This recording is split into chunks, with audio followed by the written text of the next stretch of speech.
ನಾನಿವತ್ತು ತುಂಬಾ ಟೇಸ್ಟಿಯಾಗಿರುವಂಥ ಕಾಜಾ ಸ್ವೀಟ್ನ ಯಾವ ರೀತಿ ಮಾಡೋದಂತ ಹೇಳ್ಕೊಡ್ತಾ ಇದ್ದೀನಿ. ತುಂಬಾ ಟೇಸ್ಟಿಯಾಗಿರುವಂಥ ಸ್ವೀಟ್ ಅಂತಲೇ ಹೇಳ್ಬೋದು. ಈ ಕಾಜಾ ಸ್ವೀಟನ್ನು ಯಾವ ರೀತಿ ಮಾಡೋದಂತ ನೋಡೋಣ. ಮೊದಲಿಗೆ ನಾನು ಒಂದು ಪಾತ್ರೆಗೆ 2 ಕಪ್ಪಿನಷ್ಟು ಮೈದಾ ಹಿಟ್ಟನ್ನು ಹಾಕೊಳ್ತಾ ಇದ್ದೀನಿ. ಅದಕ್ಕೇ ಚಿಟಿಕೆವಷ್ಟು ಉಪ್ಪನ್ನು ಹಾಕೊಳ್ತಾ ಇದ್ದೀನಿ. ಚಿಟಿಕೆವಷ್ಟು ಉಪ್ಪನ್ನು ಮಾತ್ರ ಹಾಕೊಳ್ಬೇಕು, ಜಾಸ್ತಿ ಹಾಕೊಳ್ಬಾರ್ದು. ಹಾಗೆಯೇ ಚಿಟಿಕೆವಷ್ಟು ಫುಡ್ ಕಲರನ್ನು ಸೇರಿಸ್ಕೊಳ್ತಾ ಇದ್ದೀನಿ. ಇದನ್ನು ಈಗ ಚೆನ್ನಾಗಿ ಮಿಕ್ಸ್ ಮಾಡ್ಕೊಳ್ಬೇಕಾಗುತ್ತೆ. ನೋಡಿ, ಈಗ ಚೆನ್ನಾಗಿ ಮಿಕ್ಸ್ ಆಗ್ತಾ ಇದೆ. ಇದಕ್ಕೆ ನಾನೀಗ ತುಪ್ಪವನ್ನು ಸೇರಿಸ್ಕೊಳ್ತಾ ಇದ್ದೀನಿ. ಒಂದು 3 ಸ್ಪೂನ್ನಷ್ಟು ತುಪ್ಪವನ್ನು ಸೇರಿಸ್ಕೊಳ್ಬೇಕಾಗುತ್ತೆ. ನಾನಿಲ್ಲಿ ಮನೆಯಲ್ಲೇ ಮಾಡಿರುವಂಥ ನಾಟಿ ತುಪ್ಪವನ್ನು ಬಳಸ್ತಾ ಇದ್ದೀನಿ. ನಾಟಿ ತುಪ್ಪ ಆರೋಗ್ಯಕ್ಕೆ ತುಂಬಾ ಒಳ್ಳೆಯದು. ಹಾಗಾಗಿ ನಾನಿಲ್ಲಿ ನಾಟಿ ತುಪ್ಪವನ್ನು ಸೇರಿಸ್ಕೊಳ್ತಾ ಇದ್ದೀನಿ. ನೋಡಿ, ಈಗ ತುಪ್ಪವನ್ನು ಸೇರಿಸ್ಕೊಂಡು ಇದನ್ನು ಚೆನ್ನಾಗಿ ಮಿಕ್ಸ್ ಮಾಡ್ಕೊಳ್ಬೇಕಾಗುತ್ತೆ. ಮೈದಾ ಹಿಟ್ಟಿಗೆಲ್ಲ ಚೆನ್ನಾಗಿ ತುಪ್ಪ ಮಿಕ್ಸ್ ಆಗಬೇಕು. ಆ ರೀತಿ ನೀವು ಕೈಯಲ್ಲಿ ಅದನ್ನು ಮಿಕ್ಸ್ ಮಾಡ್ಕೊಳ್ಬೇಕಾಗುತ್ತೆ. ನೋಡಿ, ಈಗ ಇದನ್ನು ಚೆನ್ನಾಗಿ ಮಿಕ್ಸ್ ಮಾಡ್ಕೊಳ್ತಾ ಇದ್ದೀನಿ. ಒಂದು 5 ನಿಮಿಷ ಇದನ್ನು ಚೆನ್ನಾಗಿ ಮಿಕ್ಸ್ ಮಾಡಿಕೊಂಡ್ರೆ ನಿಮಗೆ ಈ ಕಾಜಾ ಸ್ವೀಟ್ ತುಂಬಾ ಸಖತ್ತಾಗಿ ಬರುತ್ತೆ ಅಂತಲೇ ಹೇಳ್ಬೋದು. ನೋಡಿ, ನಾವು ಇದನ್ನು ಒಂದು ಉಂಡೆ ಮಾಡಿದ್ರೆ ಉಂಡೆ ಕಟ್ಟಕ್ಕೆ ಬರಬೇಕು. ಆ ರೀತಿ ನೀವು ತುಪ್ಪವನ್ನು ಸೇರಿಸ್ಕೊಳ್ಬೇಕಾಗುತ್ತೆ. ಹಾಗೆಯೇ ತುಂಬ ತುಪ್ಪ ಕೂಡ ಸೇರ್ಸೋಕೆ ಹೋಗಬೇಡಿ. ತುಂಬ ತುಪ್ಪ ಹಾಕಿದರೆ ಅದು ಎಣ್ಣೆ ಹಿಡಿಯುತ್ತೆ. ಹಾಗಾಗಿ 2 ಕಪ್ಪಿನಷ್ಟು ಮೈದಾ ಹಿಟ್ಟಿಗೆ 3 ಸ್ಪೂನ್ನಷ್ಟು ತುಪ್ಪವನ್ನು ಸೇರಿಸ್ಕೊಂಡಿದ್ದೀನಿ. ಈಗ ಇದಕ್ಕೀಗ ಸ್ವಲ್ಪನೇ ನೀರನ್ನು ಸೇರಿಸ್ಕೊಂಡು ಇದನ್ನು ಚೆನ್ನಾಗಿ ಕಲಿಸ್ಕೊಳ್ಬೇಕಾಗುತ್ತೆ. ನೋಡಿ, ಈಗ ನಾನು ಇದನ್ನು ಕಲಿಸ್ಕೊಳ್ತಾ ಇದ್ದೀನಿ. ಈ ಸ್ವೀಟು ಎಷ್ಟೋ ಜನಕ್ಕೆ ಗೊತ್ತಿರುತ್ತೆ, ಯಾಕೆಂದರೆ ಮೊದಲಿಗೆಲ್ಲ ಇದು ಅಂಗಡಿಯಲ್ಲಿ ತುಂಬಾ ಸಿಗೋದು. ಆದರೆ ಇತ್ತೀಚಿನ ದಿನಗಳಲ್ಲಿ ಇದು ಸಿಗ್ತಾ ಇಲ್ಲ. ಹಾಗೆಯೇ ಇದನ್ನು ಒಂದಿನ ಬಿಟ್ಟು ತಿಂದರೆ ಸೇಮ್ ಅಂಗಡಿಯಲ್ಲಿ ತರುವ ರೀತಿಯಲ್ಲೇ ಇರುತ್ತೆ. ನೀವು ಆ ಸಕ್ಕರೆ ಪಾಕದಿಂದ ತೆಗೆದ ತಕ್ಷಣ ತಿಂದರೆ ಆ ರುಚಿ ಬರೋದಿಲ್ಲ. ಒಂದಿನ ಇಟ್ಟು ತಿನ್ನೋದ್ರಿಂದ ಆ ಸಕ್ಕರೆ ಪಾಕ ಎಲ್ಲ ಸಕ್ಕರೆ ಟೈಪ್ ಆಗುತ್ತೆ. ಆಗ ತುಂಬಾ ಟೇಸ್ಟಿಯಾಗಿರುತ್ತೆ. ಈಗ ನೋಡಿ, ಇದನ್ನು ಚೆನ್ನಾಗಿ ಕಲಿಸ್ಕೊಳ್ಬೇಕು. ನಾನಿಲ್ಲಿ ಇದನ್ನು ಚೆನ್ನಾಗಿ ಮಿದ್ದು ಕಲಿಸ್ಕೊಳ್ತಾ ಇದ್ದೀನಿ. ನಾವು ಇದನ್ನು ನೆನೆಯಕ್ಕೆ ಬಿಡ್ತಾ ಇಲ್ಲ, ಕಲಸಿದ ತಕ್ಷಣವೇ ಮಾಡ್ತಾ ಇದ್ದೀವಿ. ಹಾಗಾಗಿ ಇದನ್ನು ಚೆನ್ನಾಗಿ ಮಿದ್ದು ಕಲಿಸ್ಕೊಳ್ತಾ ಇದ್ದೀನಿ.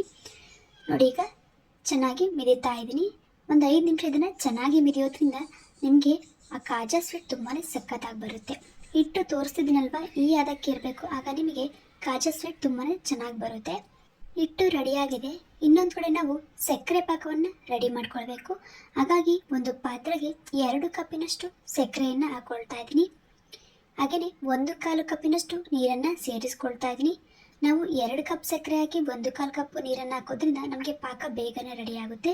ನೋಡಿ, ಪಾಕ ಕಾಯೋ ಹೊತ್ತಿಗೆ ನಾವು ಇದನ್ನು ಲಟ್ಟಿಸ್ಕೊಳ್ಬೇಕಾಗುತ್ತೆ. ಹಾಗಾಗಿ ಇದನ್ನು ಚೆನ್ನಾಗಿ ಮಿತ್ಕೊಂಡು ಲಟ್ಟಿಸ್ಕೊಳ್ತಾ ಇದ್ದೀನಿ. ನಾವು ಮಾಮೂಲಿ ಚಪಾತಿ ಎಲ್ಲ ಯಾವ ರೀತಿ ಮಾಡ್ತೀವೋ ಅದೇ ರೀತಿ ನಾವು ಇದನ್ನು ರೆಡಿ ಮಾಡಿಕೊಂಡು ಲಟ್ಟಿಸ್ಕೊಳ್ಬೇಕಾಗುತ್ತೆ. ನೋಡಿ, ತೋರಿಸ್ತಾ ಇದ್ದೀನಿ. ನಾನು ಒಂದು ಚಪಾತಿಯನ್ನು ಲಟ್ಟಿಸಿ ತೋರಿಸ್ತಾ ಇದ್ದೀನಿ ಯಾವ ರೀತಿ ಲಟ್ಟಿಸ್ಬೇಕಂತ. ತುಂಬಾ ತೆಳುವಾಗಿ ಲಟ್ಟಿಸ್ಕೊಳ್ಬೇಕು. ಆಗ ನಿಮಗೆ ಸ್ವೀಟು ತುಂಬಾ ಗರಿಗರಿಯಾಗಿ ಬರುತ್ತೆ ಅಂತಲೇ ಹೇಳ್ಬೋದು. ನೋಡಿ, ಈಗ ಲಟ್ಟಿಸ್ಕೊಳ್ತಾ ಇದ್ದೀನಿ. ಎಷ್ಟಾಗುತ್ತೋ ಅಷ್ಟು ತೆಳುವಾಗಿ ಲಟ್ಟಿಸ್ಕೊಳ್ಳಿ. ನೋಡಿ, ಇದೇ ರೀತಿ ನಾನು ಎಲ್ಲ ಹಿಟ್ಟನ್ನು ಕೂಡ ಲಟ್ಟಿಸ್ಕೊಂಡು ಇಟ್ಕೊಳ್ತಾ ಇದ್ದೀನಿ. ನೋಡಿ, ಎಷ್ಟು ತೆಳುವಾಗಿ ಲಟ್ಟಿಸ್ಕೊಂಡಿದ್ದೀನಿ ಅಂತ ತೋರಿಸ್ತಾ ಇದ್ದೀನಿ. ಇಷ್ಟೇ ತೆಳುವಾಗಿ ಲಟ್ಟಿಸ್ಕೊಳ್ಬೇಕಾಗುತ್ತೆ. ನೋಡಿ, ಈ ಕಡೆ ಸಕ್ಕರೆ ಪಾಕ ಕೂಡ ರೆಡಿ ಆಗ್ತಾ ಇದೆ. ಪಾಕವನ್ನು ಗಟ್ಟಿ ಕಾಯಿಸ್ಕೊಳ್ಬೇಕು. ಹಾಗಾಗಿ ಇದನ್ನು ಚೆನ್ನಾಗಿ ಕಾಯಿಸ್ಕೊಳ್ತಾ ಇದ್ದೀನಿ. ಈಗ ಲಟ್ಟಿಸಿರುವಂತಹ ಹಿಟ್ಟನ್ನು ನೋಡಿ, ಈ ರೀತಿ ಒಂದೊಂದನೇ ಹಾಕ್ಕೊಂಡು ಅದಕ್ಕೆ ನಾವು ತುಪ್ಪವನ್ನು ಸ್ಪ್ರೆಡ್ ಮಾಡ್ಕೊಳ್ಬೇಕು. ನಾನೀಗ ಸ್ವಲ್ಪ ತುಪ್ಪವನ್ನು ಹಾಕ್ಕೊಂಡು ಸ್ಪ್ರೆಡ್ ಮಾಡ್ಕೊಳ್ತಾ ಇದ್ದೀನಿ. ಈಗ ಚೆನ್ನಾಗಿ ಎಲ್ಲ ಕಡೆನೂ ಸ್ಪ್ರೆಡ್ ಮಾಡಿಕೊಂಡು ಮತ್ತೆ ಇದರ ಮೇಲೆ ಲಟ್ಸಿರುವಂಥ ಹಿಟ್ಟನ್ನು ಹಾಕ್ಕೊಳ್ಬೇಕಂದ್ರೆ ಚಪಾತಿಯನ್ನು ಹಾಕ್ಕೊಳ್ಬೇಕಾಗುತ್ತೆ. ನೋಡಿ, ಈಗ ಚೆನ್ನಾಗಿ ಸ್ಪ್ರೆಡ್ ಮಾಡ್ಕೊಂಡಾಗಿದೆ. ಇದ್ರ ಮೇಲೆ ಈಗ ಇನ್ನೊಂದನ್ನು ಕೂಡ ಸೇರಿಸ್ಕೊಳ್ತಾ ಇದ್ದೀನಿ. ಇದೇ ರೀತಿ ನಾನು 4 ಚಪಾತಿಗಳನ್ನ ಸೇರಿಸ್ಕೊಂಡು ಫಸ್ಟು ರೆಡಿ ಮಾಡ್ಕೊಳ್ತಾ ಇದ್ದೀನಿ. ಈ ರೀತಿ ನೀವು ತುಪ್ಪವನ್ನು ಸವರಿ ಇಟ್ಕೊಳ್ಳೋದ್ರಿಂದ ನಿಮಗೆ ಲೇಯರ್ಸ್ ತುಂಬಾ ಚೆನ್ನಾಗಿ ಬರುತ್ತೆ. ಹಾಗೆಯೇ ಕಾಜಾ ಸ್ವೀಟ್ ತುಂಬಾ ಗರಿಗರಿಯಾಗಿ ಬರುತ್ತೆ. ನೋಡಿ, ಈಗ ಇದನ್ನು ಫೋಲ್ಡಿಂಗ್ ಮಾಡ್ಕೊಳ್ಬೇಕು. ನೋಡಿ, ಈ ರೀತಿ ಸಣ್ಣದಾಗಿ ಫೋಲ್ಡಿಂಗ್ ಮಾಡ್ಕೊಳ್ತಾ ಇದ್ದೀನಿ. ಇದನ್ನು ಈಗ ನೀವು ಯಾವ ಶೇಪ್ಗೆ ಬೇಕೋ ಆ ಶೇಪ್ಗೆ ಕಟ್ ಮಾಡ್ಕೊಳ್ಬೇಕಾಗುತ್ತೆ. ನಾನು ಇದನ್ನು 4 ಚಪಾತಿ ಹಾಕಿರೋದ್ರಿಂದ ಸ್ವಲ್ಪ ದಪ್ಪವಾಗಿ ಇದೆ. ನೋಡಿ, ಇದನ್ನು ನಾನು ಲಟ್ಸೋದಿಲ್ಲ, ಹಾಗೇನೆ ನಾನು ಎಣ್ಣೆಯಲ್ಲಿ ಕರಿತಾ ಇದ್ದೀನಿ. ಸ್ವಲ್ಪ ಪ್ರೆಸ್ ಮಾಡಿಬಿಟ್ಟು ಎಣ್ಣೆಯಲ್ಲಿ ಕರ್ಕೊಳ್ತೀನಿ. ಹಾಗೆಯೇ ನಾನು 2 ರೀತಿಯ ಪ್ರೊಸೀಜರಲ್ಲಿ ಈ ಕಾಜಾ ಸ್ವೀಟನ್ನು ಹೇಳ್ಕೊಡ್ತಾ ಇದ್ದೀನಿ. ಮೊದಲನೇದು ನೋಡಿ, ಈ ರೀತಿ ಮಾಡ್ಕೊಳ್ಳೋದು. ಎರಡನೇದು ತುಂಬಾ ತೆಳುವಾಗಿ ತುಂಬಾ ಕ್ರಿಸ್ಪಿಯಾಗಿ ಮಾಡುವಂಥದ್ದು ಹೇಗೆ ಅಂತ ನೋಡಿ. ಈಗ ಇದು ರೆಡಿಯಾಗಿದೆ. ಈಗ ಎಣ್ಣೆ ಕೂಡ ಈ ಕಡೆ ಕಾಯಕ್ಕೆ ಇಟ್ಕೊಳ್ತಾ ಇದ್ದೀನಿ. ಎಣ್ಣೆಯನ್ನು ಚೆನ್ನಾಗಿ ಕಾಯಿಸ್ಕೊಳ್ಬೇಕು. ಸಕ್ಕರೆ ಪಾಕ ಕೂಡ ಇಲ್ಲಿ ನಮಗೆ ರೆಡಿಯಾಗಿದೆ. ಒಂದೆಳೆ ಪಾಕ ಬರ್ತಾ ಇದೆ. ಸಕ್ಕರೆ ಪಾಕ ಇಷ್ಟ ಆದರೆ ಸಾಕಾಗುತ್ತೆ. ಈಗ ಗ್ಯಾಸ್ನ ಆಫ್ ಮಾಡ್ಕೊಳ್ತಾ ಇದ್ದೀನಿ. ಈ ಕಡೆ ಎಣ್ಣೆಯನ್ನು ಕಾಯಕ್ಕಿಟ್ಟಿದ್ದೆ, ಎಣ್ಣೆ ಕೂಡ ಚೆನ್ನಾಗಿ ಕಾಯ್ದಿದೆ. ರೆಡಿ ಮಾಡ್ಕೊಂಡಿರುವಂಥ ಹಿಟ್ಟನ್ನು ಎಣ್ಣೆ ಒಳಗೆ ಹಾಕ್ಕೊಳ್ತಾ ಇದ್ದೀನಿ. ನೋಡಿ, ಈಗ ಹಾಕ್ಕೊಂಡಿದ್ದನ್ನು ಚೆನ್ನಾಗಿ ಫ್ರೈ ಮಾಡ್ಕೊಳ್ಬೇಕಾಗುತ್ತೆ. ನೀವು ಎಷ್ಟು ಚೆನ್ನಾಗಿ ಫ್ರೈ ಮಾಡ್ಕೊಳ್ತೀರೋ ಅಷ್ಟು ಕ್ರಿಸ್ಪಿಯಾಗಿ ಬರುತ್ತೆ, ಹಾಗೆಯೇ ಸ್ವೀಟ್ ಕೂಡ ಅಷ್ಟೇ ಕ್ರಿಸ್ಪಿಯಾಗಿರುತ್ತೆ ಅಂತಲೇ ಹೇಳ್ಬೋದು. ನೋಡಿ, ಈಗ ಇದನ್ನು ಚೆನ್ನಾಗಿ ನಾನು ಒಂದು ಕಡೆಯಿಂದ ಇನ್ನೊಂದು ಕಡೆ ಮಗ್ಚಾಕೊಳ್ತಾ ಇದ್ದೀನಿ. ಎರಡು ಕಡೆನೂ ಚೆನ್ನಾಗಿ ಫ್ರೈ ಮಾಡ್ಕೊಳ್ಬೇಕು, ಆಗಲೇ ನಿಮಗೆ ಈ ಸ್ವೀಟ್ ತುಂಬ ಟೇಸ್ಟಿಯಾಗಿ ತುಂಬಾ ಚೆನ್ನಾಗಿ ಬರೋದು. ಗ್ಯಾಸ್ನ ಮೀಡಿಯಂ ಫ್ಲೇಮಲ್ಲಿ ಇಟ್ಕೊಂಡು ಚೆನ್ನಾಗಿ ಫ್ರೈ ಮಾಡ್ಕೊಳ್ಳಿ, ಆಗ ತುಂಬಾ ಕ್ರಿಸ್ಪಿಯಾಗಿ ಬರುತ್ತೆ.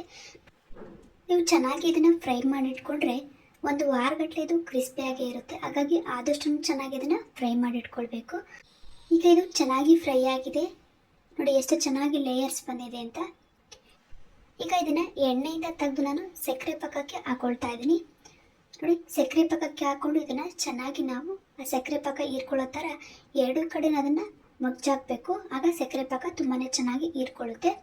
ಆದಷ್ಟು ಬಿಸಿ ಇದ್ದಾಗಲೇ ಹಾಕಿ, ಆಗ ಬೇಗನೆ ಸಕ್ಕರೆ ಪಾಕ ಹೀರ್ಕೊಳ್ಳುತ್ತೆ.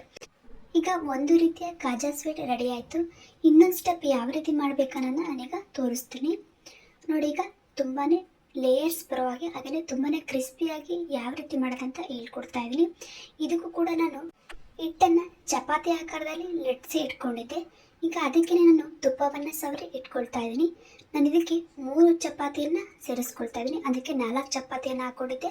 ಇದಕ್ಕೀಗ 3 ಚಪಾತಿಯನ್ನು ಅದೇ ರೀತಿ ತುಪ್ಪವನ್ನು ಸ್ಪ್ರೆಡ್ ಮಾಡಬೇಕು. ಆನಂತರ ಚಪಾತಿಯನ್ನು ಹಾಕ್ಕೊಳ್ಬೇಕು, ಮತ್ತು ಚಪಾತಿಯನ್ನು ಹಾಕ್ಕೊಂಡು ತುಪ್ಪವನ್ನು ಸ್ಪ್ರೆಡ್ ಮಾಡ್ಕೊಳ್ಬೇಕು. ಇದೇ ರೀತಿ ನಾನು 3 ಚಪಾತಿಗಳಿಗೂ ತುಪ್ಪವನ್ನು ಸ್ಪ್ರೆಡ್ ಮಾಡಿ ಇಟ್ಕೊಳ್ತಾ ಇದ್ದೀನಿ. ನೋಡಿ, ಈಗ ನಾನು ತುಪ್ಪವನ್ನು ಸವರಿ ಇಟ್ಕೊಂಡಿದ್ದೀನಿ. ಈಗ ಇದನ್ನು ಯಾವ ರೀತಿ ಫೋಲ್ಡಿಂಗ್ ಮಾಡಬೇಕನ್ನೋದನ್ನ ತೋರಿಸ್ತಾ ಇದ್ದೀನಿ. ಅದಕ್ಕೆ ನಾವು ಸಣ್ಣದಾಗಿ ಫೋಲ್ಡಿಂಗ್ ಮಾಡ್ಕೊಂಡಿದ್ದು, ಆದರೆ ಇದಕ್ಕೆ 3 ಸ್ಟೆಪ್ ಮಾತ್ರ ಫೋಲ್ಡಿಂಗ್ ಮಾಡ್ಕೊಳ್ಬೇಕು. ಆಗ ನಿಮಗೆ ಆ ಸ್ವೀಟು ತುಂಬಾ ಚೆನ್ನಾಗಿ ಬರುತ್ತೆ. ನೋಡಿ, ಈಗ 3 ಸ್ಟೆಪ್ ಫೋಲ್ಡಿಂಗ್ ಮಾಡ್ಕೊಂಡಿದ್ದೀನಿ. ಈಗ ಇದನ್ನು ಚಿಕ್ಕದಾಗಿ ಕಟ್ ಮಾಡ್ಕೊಳ್ಬೇಕು, ತುಂಬ ದಪ್ಪವಾಗಿ ಕಟ್ ಮಾಡಬಾರ್ದು. ನೋಡಿ, ಈಗ ಚಿಕ್ಕದಾಗಿ ಕಟ್ ಮಾಡ್ಕೊಳ್ತಾ ಇದ್ದೀನಿ.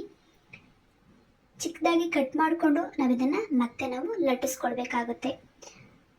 ಹಾಗಿದ್ರೆ ಮಾತ್ರ ನಿಮಗೆ ಆ ಸ್ವೀಟು ತುಂಬಾ ಕ್ರಿಸ್ಪಿಯಾಗಿ ಹಾಗೆಯೇ ಟೇಸ್ಟಿಯಾಗಿ ಬರೋದು. ನೋಡಿ, ಈಗ ತೋರಿಸ್ತಾ ಇದ್ದೀನಿ ಯಾವ ರೀತಿ ಲಟ್ಟಿಸ್ಬೇಕು ಅಂತ. ನೋಡಿ, ಈ ರೀತಿ ಉದ್ದವಾಗಿ ನಾವು ಲಟ್ಟಿಸ್ಕೊಳ್ಬೇಕು, ಆಗ ನಿಮಗೆ ಆ ಕಾಜಾ ಸ್ವೀಟ್ ತುಂಬಾ ಚೆನ್ನಾಗಿ ಬರುತ್ತೆ. ನೋಡಿ, ಈಗ ನಾನು ಪೂರ್ತಿ ಹಿಟ್ಟನ್ನು ಇದೇ ರೀತಿ ಲಟ್ಟಿಸ್ಕೊಂಡು ಇಟ್ಕೊಂಡಿದ್ದೀನಿ. ಈಗ ಎಣ್ಣೆ ಒಳಗೆ ಹಿಟ್ಟನ್ನು ಹಾಕ್ಕೊಂಡು ಇದನ್ನು ಕೂಡ ಮೀಡಿಯಂ ಫ್ಲೇಮಲ್ಲಿಟ್ಟು ಚೆನ್ನಾಗಿ ಫ್ರೈ ಮಾಡ್ಕೊಳ್ಬೇಕಾಗುತ್ತೆ. ಆದಷ್ಟು ಇದನ್ನು ಕೂಡ ಕ್ರಿಸ್ಪಿ ಆಗೋ ರೀತಿ ನಾವು ಫ್ರೈ ಮಾಡ್ಕೊಳ್ಬೇಕು. ಇದನ್ನು ಬೇಕಿದ್ದರೆ ನೀವು ತುಂಬ ದಿನಗಟ್ಟಲೆ ಇಟ್ಕೊಳ್ಬೋದು. ತುಂಬಾ ಟೇಸ್ಟಿಯಾಗಿರುವಂಥ ಸ್ವೀಟ್ ಅಂತಲೇ ಹೇಳ್ಬೋದು. ಒಂದ್ಸಲ ಮಾಡಿಕೊಡಿ, ಮಕ್ಕಳು ಕೂಡ ಇಷ್ಟಪಟ್ಟು ತಿಂತಾರೆ. ಹಾಗೆಯೇ ಎಲ್ಲರೂ ಕೂಡ ಈ ಸ್ವೀಟು ತುಂಬಾ ಫೇವ್ರೇಟ್ ಆಗೋಗುತ್ತೆ. ಎರಡು ಕಡೆನೂ ಚೆನ್ನಾಗಿ ನಾವು ಇದನ್ನು ಫ್ರೈ ಮಾಡ್ಕೊಳ್ಬೇಕು. ಹಾಗಾಗಿ ನೋಡಿ, ಎರಡು ಕಡೆನೂ ಈಗ ಚೆನ್ನಾಗಿ ಫ್ರೈ ಮಾಡ್ಕೊಳ್ತಾ ಇದ್ದೀನಿ. ನೋಡಿ, ಈಗ ಇದು ಚೆನ್ನಾಗಿ ಫ್ರೈ ಆಗ್ತಿದೆ. ಈಗ ನಾವು ಇದನ್ನು ಎಣ್ಣೆಯಿಂದ ತೆಗೆದು ಸಕ್ಕರೆ ಪಾಕಕ್ಕೆ ಹಾಕ್ಕೊಳ್ಬೇಕಾಗುತ್ತೆ. ನೋಡಿ, ಈಗ ಎಣ್ಣೆಯಿಂದ ತೆಗೆದು ಸಕ್ಕರೆ ಪಾಕಕ್ಕೆ ಹಾಕ್ಕೊಳ್ತಾ ಇದ್ದೀನಿ. ನೋಡಿ, ಎಷ್ಟು ಚೆನ್ನಾಗಿ ಲೇಯರ್ಸ್ ಬಂದಿದೆ ಅಂತ, ತುಂಬಾ ಚೆನ್ನಾಗಿ ಬಂದಿದೆ. ಅದಕ್ಕಿಂತಲೂ ಇದು ಲೇಯರ್ಸ್ ತುಂಬಾ ಚೆನ್ನಾಗಿ ಬಂದಿದೆ. ನೋಡಿ, ಈಗ ಎಣ್ಣೆಯಲ್ಲಿ ನಾವು ಇದನ್ನು ಚೆನ್ನಾಗಿ ಎರಡು ಕಡೆನೂ ಪಾಕ ಹೀರ್ಕೊಳ್ಳೋ ಥರ ಮಗ್ಚಾಕೊಳ್ಬೇಕಾಗುತ್ತೆ. ತುಂಬ ಹೊತ್ತು ಪಾಕ ಇರೋಕ್ಕೆ ಬಿಡಬೇಡಿ, ಏಕೆಂದರೆ ತುಂಬಾ ಬೇಗ ಪಾಕ ಹೀರ್ಕೊಳ್ಳುತ್ತೆ, ತುಪ್ಪ ಎಲ್ಲ ಹಾಕಿರ್ತೀವಲ್ಲ. ಹಾಗಾಗಿ 1 ಅಥವಾ 2 ನಿಮಿಷ ಅದನ್ನು ಸಕ್ಕರೆ ಪಾಕಕ್ಕೆ ಹಾಕಿ ತೆಗೆದಿಟ್ಟರೆ ಸಾಕಾಗುತ್ತೆ. ನೋಡಿ, ಈಗ ನಾನು ಇದನ್ನು ಪ್ಲೇಟ್ಗೆ ಶಿಫ್ಟ್ ಮಾಡ್ಕೊಳ್ತಾ ಇದ್ದೀನಿ. ನಾನಿವತ್ತು ತುಂಬಾ ಟೇಸ್ಟಿಯಾಗಿ 2 ವಿಭಿನ್ನ ರೀತಿಯಲ್ಲಿ ಈ ಕಾಜಾ ಸ್ವೀಟನ್ನು ಯಾವ ರೀತಿ ಮಾಡೋದಂತ ಹೇಳ್ಕೊಟ್ಟಿದ್ದೀನಿ. ನೀವು ಮನೇಲಿ ಟ್ರೈ ಮಾಡಿ, ತುಂಬಾ ಚೆನ್ನಾಗಿ ಬರುತ್ತೆ.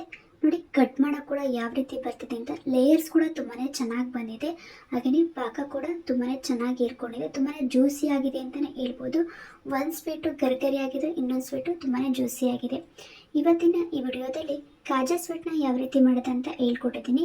ಈ ವಿಡಿಯೋ ನಿಮಗೆ ಇಷ್ಟ ಆಗಿದ್ರೆ ಲೈಕ್ ಮಾಡಿ, ಶೇರ್ ಮಾಡಿ, ಸಬ್ಸ್ಕ್ರೈಬ್ ಆಗಿ ನಮ್ಮ ಎಲ್ಲ ವಿಡಿಯೋ ನೋಡ್ತಾ ಇರಿ. ಧನ್ಯವಾದಗಳು.